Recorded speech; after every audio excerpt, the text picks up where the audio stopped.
Hi, it is Monday and I'm back. Sorry about last week. We were moving, didn't quite have the internet set up yet. This week's topic is maintaining autonomy in our relationships. It's an interesting topic for me because I think, honestly, autonomy in a relationship is a little overrated. It's almost a oxymoron. You're saying to do things for yourself, yet the whole point of a relationship is to do something for somebody else. I understand that a person can be self-governing in their relationship, but at the same time, you could see where that would cause trouble if they didn't lean it all to what their partner needed or wanted. And that's in any relationship, not just the partner of a trans person. That's for anyone, any type of relationship. If two people aren't working together, then the relationship probably isn't going to work very long. I mean, it might work out something for a short period, but it won't last. So I think where I would find my autonomy in a relationship would be just being myself. We managed to do things together without necessarily giving up our likes. What would you think? Most of the things, honestly, the reason we got together is we liked a lot of the same things. Otherwise, it would have been kind of awkward from the start to date somebody who doesn't even like the same things as you. But I guess people do that. Trying to think of an example? Yeah, I can.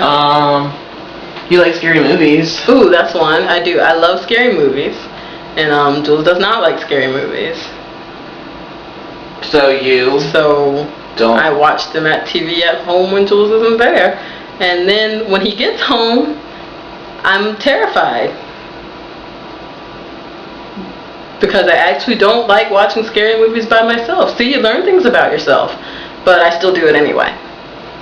Which I guess is kind of odd. But, I watched a baseball game. You like baseball games. Mm-hmm. And, I don't. And I still don't like it. But I watched it. So I'm still autonomous in that sense, if that makes sense at all. Are you Borg? I am not Borg. I am not. However, if I was Borg, I would be so sexy. And you'd be 2 of 2, not 1 of 2. I would be 2 of 2? Why can't I be 1 of 2? Because I would be 1 of 2. I don't understand. I don't really watch Star Trek. I just started watching it like a couple years ago. I used to watch Voyager like back in the day. That counts. It counts, but they didn't have all that weird stuff in it. But it was totally a Borg. 709 was a Borg. Whatever. I didn't pay attention. Was she a sexy lady? 709 is that lady you like that I think is a cougar man. Ah, she was sexy. You're right. Oh, and you're a lesbian. And I'm a lesbian. I'm a raging lesbian at that. Ooh, and I maintain my autonomy from a group. I am a lesbian, but I notice there tends to be a stereotype of like flannel and shaved hairdos and stuff, but I don't do that thing. I feel that I can be a lesbian and just be just as girly and frilly and crinoline as I want to be. This is the worst video. Yeah. I don't know how to talk about autonomy. It doesn't make sense to me. What does make sense? Autonomy in a relationship. Okay, here's my brain pattern. Let me think of 2 people in a relationship is water and soil. The actual relationship being a planted seed. The seed that you plant in the water and the soil. If one person puts way too much in, let's say you put way too much water in the soil, one person tries to water down the other person's personality too much, you're going to drown the seed. Nothing will come of that relationship. It won't grow.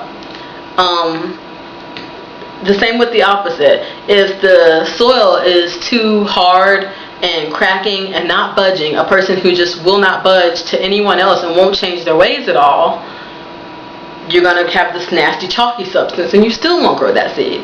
It takes the perfect balance of both water and soil to get the right mixture to make that seed grow and have that relationship bear fruit and come to something.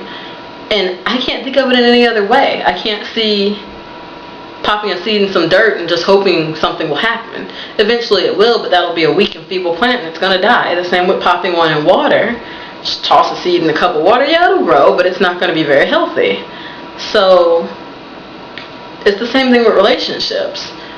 And that's anything, even non-romantic relationships. Yeah, I mean, even if you think of a relationship as an adult person with your parent, you don't want a parent who's going to try to live your life for you or lead you too hardly in one direction when you don't want to go that way. And you also don't want a parent who's really, really weak. And just going to let you do everything you want to do and not tell you right from wrong. So I think that's just a relationship issue in general with any type of relationship you have. And I guess that's why I'm kind of rambling on. I think it's just really overrated. I mean, I think too many people are worried about trying to be autonomous. They don't realize that just being a human being and being themselves makes them quote unquote autonomous, and it's not really that important as far as a big deal. Like, yeah, people make a big deal out of it. It's not. I guess in general, and sadly enough, we're both in agreement, you're going to be autonomous no matter what. Autonomy kind of comes down more to self-government and responsibility for your actions more than be who you want to be. It's not about that. It's not about what you want to be. It's that you are responsible for what you do, whether you like it or not. That's autonomy. So you're going to be autonomous no matter what, because you are who you are. You can't ever truly become another person, no matter how hard you are. And I think that's where the confusion comes in. When you try so hard to be somebody else and to pretend you like things or something like that, okay, yeah, now you've lost yourself. It's not that you're not autonomous anymore. It's that now you're autonomous and you don't want to admit it. So you do things that you don't take responsibility for. So I guess in that sense, I take responsibility for what I do, for what I say. If I say something, I don't immediately look to Jules like, cover me, cover me. I did it. It was me. And I guess that's all there really is to it. I mean, I still have my own friends. I have things that I do that he doesn't do. And the same with him. You have a few friends outside of me, but in general, we're not very popular people anyway. We don't have all that many friends, so, Most of the friends we have, we share. Most of the friends we have, we met in high school together at the same school, but at the same time, it's not a bad relationship, and it's outlasted since high school, it's outlasted every single one of our other friends' relationships. Sorry guys, we love you, but we're awesome. But I guess that's really all I can think of about it. So autonomy, to me, I guess I maintain my autonomy by simply existing as a separate human being from the rest of the world. Autonomy is overrated. Slight bit overrated. Conform to the machine. Stop. No conforming. Okay. No conforming to the machine. Fight the power. Bye. No.